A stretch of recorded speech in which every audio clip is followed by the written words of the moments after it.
Hey guys, welcome back to another episode of Generation Tech. My name is Alan, and today I want to talk to you about 10 things in video games that I think are a little bit weird. In almost every game I've played, you need to take consumables to recover your health. I've heard of coming up with improvised field rations, but that's just disgusting.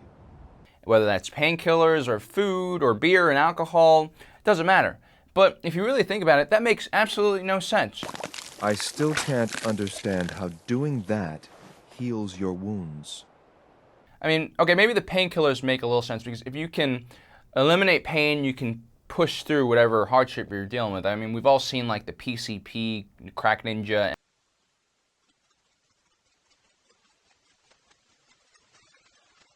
and people on bath salts, right?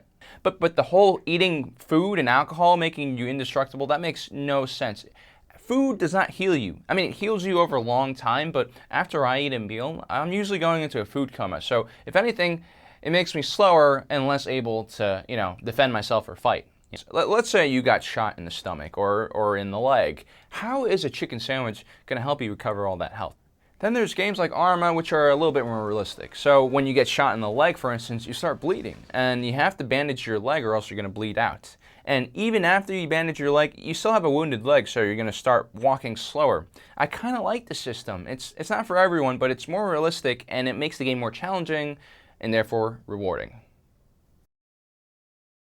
When it comes to inventory space, some games just don't make any sense. Take Grand Theft Auto for a second. I love this game, but how can Michael carry a shotgun, pistol, submachine gun, assault rifle, RPG, minigun, alien rifle, musket, C4, grenade, all in one suit? Then you have games like Fallout and Skyrim, which kind of create this realistic weight system of how much gear you can carry. For instance, in Fallout 4, your character can easily carry over 300 pounds if your strength level is high enough. So if a bag of fertilizer weighs 4 pounds, that means you can carry around 80 bags on your person. A fertilizer. Yeah, makes no sense, right? Now I blame this whole phenomenon on us, the gamers. After all, the game developers make what we want, and what we want is to carry literally everything that we see and kind of hoard it. We're all becoming hoarders in video games. I mean, think about it. In Fallout 4, I probably spent 20% of my time doing inventory management. I mean, that's just ridiculous, right? Remember the original Resident Evil game when you only had 8 inventory slots and everything you picked up was super important and you actually stopped and looked at what you picked up, read the description and everything? I mean, back then there was just a different way of playing games. Now it's all about quantity, quantity, quantity, and you get bombarded with useless stuff. I mean, they even call the stuff you pick up in Fallout 4 junk. Come on. Okay, the next one on the list is also about loot. Don't get me wrong, I love picking up loot, especially in games like Diablo, where the whole appeal is finding that next badass armor or sword or magic wand thing, right? I love that kind of thrill. But guys, it has to make sense where the loot comes from, right? I mean, what is a giant sword doing inside of a little tiny rat? Huh? We've all run into it. You kill a bunch of rats, and one of them has like a magical sword in it. Doesn't make any sense. And on top of that, stop making us kill rats. I mean, it's just boring. No one wants to kill rats. And then you wouldn't have to worry about putting loot inside of rats, because the only thing you should be able to pick up from a dead rat is a dead rat, and maybe like a skin disease or something like that. Now, Knights of the Old Republic was one of my most favorite games growing up. And one of the reasons I liked this game was because it made sense, and there was so much lore surrounding the game. For instance, when you killed a Canuck, which is this thing, sometimes you could pick up like a grenade or something like that. And the explanation behind this was that this animal likes to eat anything that's smaller than it, like a cane toad. I'm willing to believe that logic. I'm willing to, go halfway with BioWare and be like, okay, that makes sense. All right. What I'm not willing to believe is that a rat can swallow a magical sword. That's like bigger than it. EA, why did you have to lobotomize BioWare? When I'm playing shooters, I'm the kind of guy who reloads after every gunfight. And in most games, that means I have full magazines until my last bullet. But in real life, it doesn't work that way, right? I mean, there's no magical system that automatically reloads bullets into my half-used magazines. Once again, I'm going to talk about Arma because Arma is not a game that does this. When I play Arma, I usually end up with like 5 or 6 magazines at the end of the game that all have like 4 bullets in it. It really sucks, but It makes sense as a gameplay mechanism. It encourages people not to reload after every gun battle. Okay, I'm not trying to be a social justice warrior on this one, but how does something like this protect you from anything? I mean, if these chicks actually went into battle dressed like this, they would die immediately. It wouldn't even be fair. They might as well not be wearing armor because the metal bikinis are probably slowing them down. They might as well go into battle naked, you know? Now, I understand that the majority of gamers are guys and that, you know, guys like seeing scantily clad women run around with giant swords and, you know, shooting fire out of their hands. Sure, it's sexy, it's hot, I get it. I hate it when developers do this because I feel like it's disingenuous. They're trying to suck us in as gamers with sex. As simple as that. They're not focusing on gameplay mechanics. They're not focusing on story. They're not focusing on making a great game, and they know that. That's why it pisses me off. Because I want to play a good game first and foremost. I don't want to stare at a bunch of scantily clad women for like 5 hours. That's just not going to get me through a game. Some of my most favorite games are character-driven. They feature a strong central character that's easy to relate to or just really interesting. And that's why it sucks when my immersion is broken because that character starts doing uncharacteristic things. Take Deus Ex Mankind Divided, for instance. Your main character is Adam Jensen. He's an ex-SWAT officer who works for Interpol now. He has a very strong sense of justice, and he goes around capturing bad guys. But at the same time, as Adam Jensen, you can break into almost every apartment in the game and steal people's money and alcohol. Okay, I understand that this is a stealth game, and it's all about breaking into secret organizations and maybe avoiding violent conflicts by sneaking around. But isn't it weird that as Adam Jensen, you can break into your elderly neighbor's apartment and steal all their money and alcohol? Now, don't get me wrong, I love Mankind Divided. It is a great game. I'm still playing it, and I can't wait to finish it. But a lot of times I do see developers struggle with creating a very strong focus plot and allowing the gamer a certain level of freedom. This one's all about you, Ubisoft. I hate video games where you climb up to a vantage point and then everything in the surrounding area is magically revealed, including these stupid mini games that no one wants to play. Look, it was cool in the first Assassin's Creed game. It was. I enjoyed it. But then you put it in all of them, and then you also put this mechanism into Far Cry, and it just becomes lazy. I mean, we as gamers want to be rewarded for exploration, obviously, but we don't want that much reward.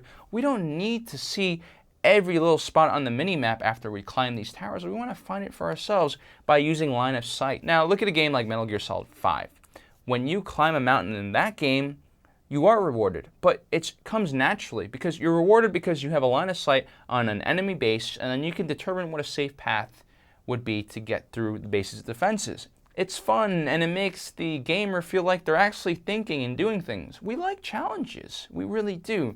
Ubisoft, stop treating all your players like idiots because we're not idiots. Okay, maybe some of us are idiots, but at least trick us into thinking we're doing something. Don't just hand it all to us like that. It's not fun.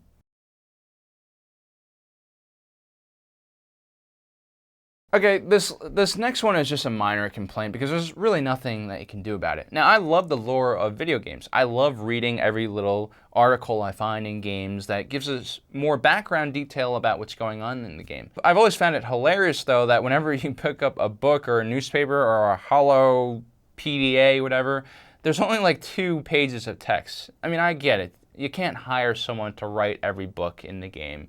So I'm not going to complain about that. It's just funny to me. It really is.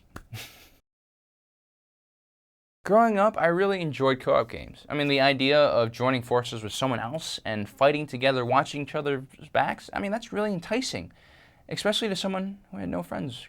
But I always found the revival system in these games kind of weird. Like, for instance, Gears of War. You can just walk up to your teammate and be like, get up, you're okay. Like that works when you have a gunshot wound to the stomach, right? Just walk it off kind of a thing.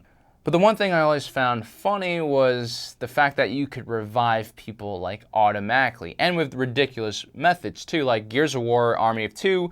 All you had to do was go up to your buddy and slap him on the back and be like, well, I'm going to help you up and you'll be okay, despite the fact that you just, got shot in the stomach, And then you have games like Battlefield where you literally go up to a guy with a defibrillator and zap them. You know, that only works if their heart stopped. I mean, if they had a gunshot wound to the head, it's not going to really help them. It's going to make their body be like, ugh, but it's not going to save them. If anything, if you go up to someone with a minor wound and you defibrillate them and they're still alive, you're probably going to kill them. So that's a team kill right there. Then you have games like Rainbow Six Siege where you can shoot syringes at people to revive them. Again, that makes no sense.